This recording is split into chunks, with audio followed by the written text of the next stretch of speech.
ஹல்லேலூயா. கர்த்தருடைய பரிசுத்த நாமத்திற்கு மகிமை உண்டாவதாக. பரலோக பொக்கிஷம் இந்த நாளிலும் தியானிக்கக்கூடிய வேத வசனமானது மத்தேயு புஸ்தகத்தினுடைய 5ஆம் அதிகாரத்திலே 22வது வசனம். நான் உங்களுக்கு சொல்லுகிறேன், தன் சகோதரனை நியாயமில்லாமல் கோபித்துக் கொள்பவன் நியாய தீர்ப்புக்கு ஏதுவாயிருப்பான். தன் சகோதரனை வீணனென்று சொல்லுகிறவன் ஆலோசனை சங்க தீர்ப்புக்கு ஏதுவாயிருப்பான். மூடனே என்று சொல்லுகிறவன் எரி நரகத்துக்கு ஏதுவாயிருப்பான். 3 காரியங்கள் இங்கே சொல்லப்பட்டிருக்கிறது. கோபக்கூடாது, மற்றவர்களை வீணன் என்று சொல்லக்கூடாது,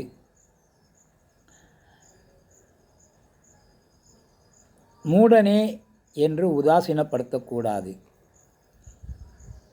கோபப்படக்கூடாது என்றால் கோபம்தான் மனுஷனுக்கு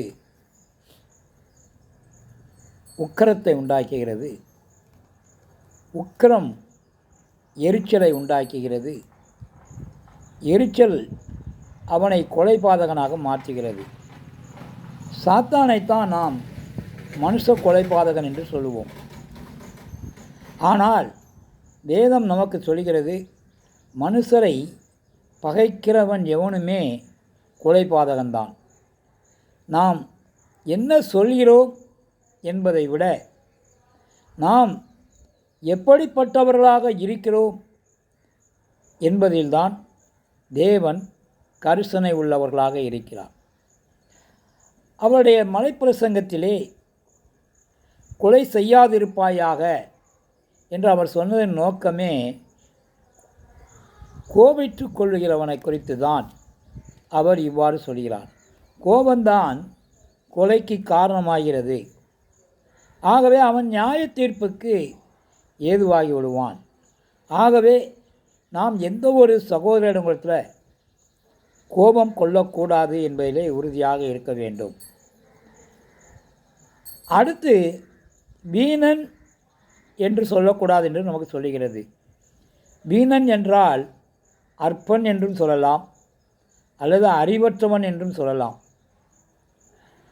இங்கே வீணராய் இருக்கிறவர்கள் ஆலோசனை சங்க தீர்ப்புக்கு ஏதுவாக இருப்பார்கள் என்று சொல்லப்படுகிறது. ஆலோசனை சங்கம் என்பது யூதர்களின் ஆட்சிமன்ற குழுவை, அந்த குழுவுக்கு பெயரானது சன்கரிப் சங்கம். அது நீதிமன்றத்தைப் போல செயல்படும். யூதர்களுக்குள்ளே ஒருவருக்கொருவர் ஏற்படும் சமாதான குறைச்சலை விசாரித்து அது நியாயம் தீர்க்கும். ஆகவே நாம் யாரையும் மீனன் என்று சொன்னால் அது அவதூறாக பேசியதாக குற்றம்.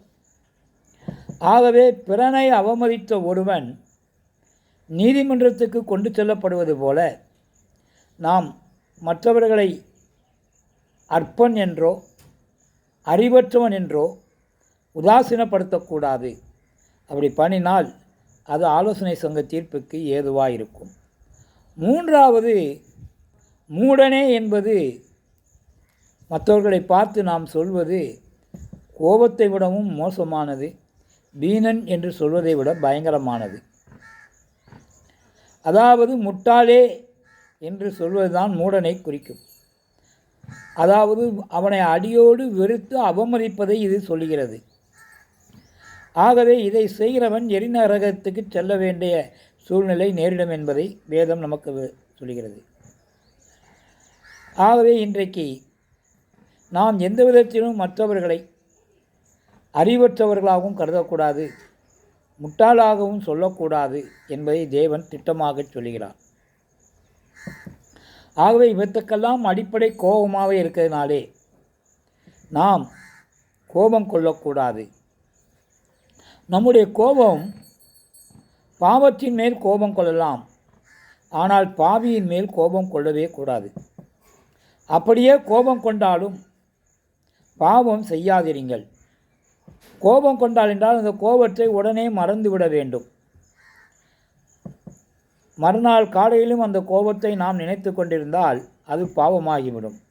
அதற்குத்தான் வேதம் சொல்கிறது, மாலையிலோ அழுகை, காலையிலோ அக்களிப்பு. அதாவது மாலையில் உள்ள கோபத்தை நாம் காலையிலே மறந்துவிட வேண்டும். ஆகவே இன்றைக்கு நமக்கு தெரிந்த யாராவது ஒரு சகோதரன் அவனிடத்திலே நாம் யாதொரு குற்றத்தையும் கண்டாலும் அவன் மீது கோபப்படக்கூடாது. அந்த குற்றத்தை குறித்து அவனை வீணன் என்று சொல்லக்கூடாது. அவனை மூடன் என்று அவமானப்படுத்தக்கூடாது. நாம் ஆவிக்குரியவர்களாக இருந்தால் சாந்தமுள்ள ஆவியோடு அப்படிப்பட்டவர்களுக்கு சீர்பொருந்த பண்ண செய்ய வேண்டுமே ஒழிய நாம் அவர்களை உதாசீனப்படுத்தக்கூடாது என்பதைத்தான் கலாத்தியர் புஸ்தகத்தில் 6ஆம் அதிகாரத்தில் 11வது வசனம் சொல்லுகிறது. சகோதரரே, ஒருவன் யாதொரு குற்றத்தில் அகப்பட்டால் ஆவிக்குரியவர்களாகிய நீங்கள் சாந்தமுள்ள ஆவியோடு அப்படிப்பட்டவர்களை சீர்பொருந்த பண்ணுங்கள் என்று வேதம் நமக்கு திட்டமாக தெளிவாக சொல்கிறது. ஆகவே நாம் இன்றைக்கு இந்த செய்தியின் மூலமாக மற்றவர்களிடத்தில் குற்றம் கண்டால் அவர்களை சீர்பொருந்த பண்ண வேண்டுமே ஒழிய அவர்கள் மீது கோபப்படவோ அவர்களை வீணன் என்று உதாசீனப்படுத்தவோ அவர்களை மூடனே என்று அவதூறு சொல்லவோ கூடாது என்பதை தான் இன்றைக்கு இந்த வசனம் நமக்கு வெளிப்படுத்துகிறது. ஆகவே நாம் இந்த வசனத்திற்கு கீழ்ப்படிந்து நம்முடைய வாழ்க்கையை நாம் ஒரு ஆவிக்குரிய வாழ்க்கையாக அமைத்துக் கொள்வோம். தேவன் தாமே நம்மை ஆசீர்வதிப்பாராக. அல்லேலூயா. எங்கள் அன்பின் பரலோக பிதாவே, நல்ல ஆண்டவரே, கிருபையும் மகா இரக்கமும் முறுக்கவும் உடையவரே, நேற்று மென்று மாறாதிருக்கின்றவரே, கர்த்தாவே, இந்த நாளிலும் கூட உம்முடைய மலைப்பிரங்க சொன்னப்பட்டது போல நாங்கள் உம்முடைய பிள்ளைகளாக இருக்க எங்களை ஆசீர்வதியும் ஆண்டவரே. கோபித்து கொள்ளக்கூடாதபடிக்கு, மற்றவர்களை அவதூறு சொல்லாதபடிக்கு, மற்றவர்களுடைய குற்றங்களை பார்த்து முட்டாளே என்று சொல்லக்கூடாதபடிக்கு ஆவியானவர் எங்களுக்கு நல்ல ஆவிக்குரிய ஞானத்தை தர உமக்கு பயந்து நடக்கக்கூடிய கிருபையை எங்களுக்கு ஆசீர்வதிக்கும்படியாக உம்முடைய சமூகத்திலே மன்றாடி ஜெபிக்கிறோம். துதிகன மகிமையாக உமக்கே செலுத்துகிறோம் நல்ல பிதாவே. ஆமென். அல்லேலூயா. ஸ்தோத்திரம்.